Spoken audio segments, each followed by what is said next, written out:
Muikarĩri gĩtĩ wa ahũri biacara a Naikuru niwe John Kamama erire ambunge a kaunti ĩyo matigĩrĩre mĩgambo ya Kenya nĩ yathikĩrĩrio na nĩ yekĩrĩrwo kĩgĩna-inĩ mbere ya kũmĩhĩtũkia. The situation is not very good. It's not very good.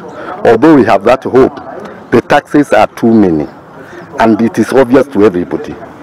So especially the finance bill that is coming up to give proposals, but the vote in parliament will count. So we urge all the voters, members, to join hands together and pinpoint what will affect them in future.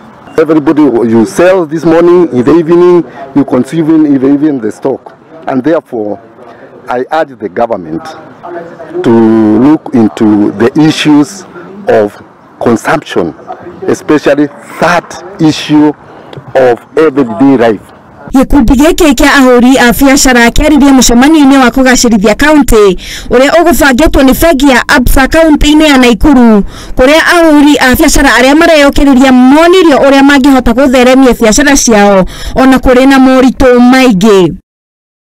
The object is to create that awareness and bring them up to speed on the opportunities that are available for them. We want to give them international exposure, and we have partnered with some key stakeholders that, like the Kenya National Chamber of Commerce and Industry, ITC, and that's empowering our members to connect, not just within the county.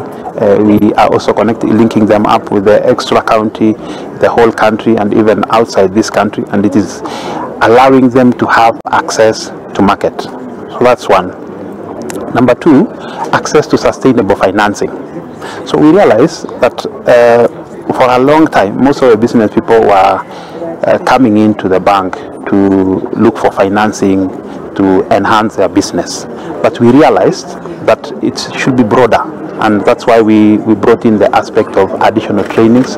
Right now we are partnering with Strathmore, and we are running some programs to empower our business customers to upskill themselves on the various skills that they need to be able to run and manage their businesses. So those are some of the programs we are running. Manager wa bengi ya Absa ya mwena wa Rift Valley niwe Julius Songok augire ati bengi ĩyo nĩ yũkĩte na mũbango wa gũteithĩrĩria ahũri a biacara nini arĩa me sector-inĩ ya SME nĩgetha mahote gũtheremia biacara ciao. Very good solutions for our women in business, and we can lend to them up to 10 million unsecured. We also give them an opportunity to access international forums with very good mortgage proposition solutions. We have asset-based financing where we finance them to buy equipment, movable assets, and that enable them to grow their businesses. What we are doing today, part of the discussions we are having with our clients, is for them to be prudent in the way they are managing their businesses. We know the macros, they cannot continue to think expansion all the time. It's good to look at the trajectory of the business, align their priorities so that they can ensure that their businesses stay afloat. Handũ-inĩ ha Muthingi TV, rĩtwa rĩakwa nĩ Wangari wa Njũgũna.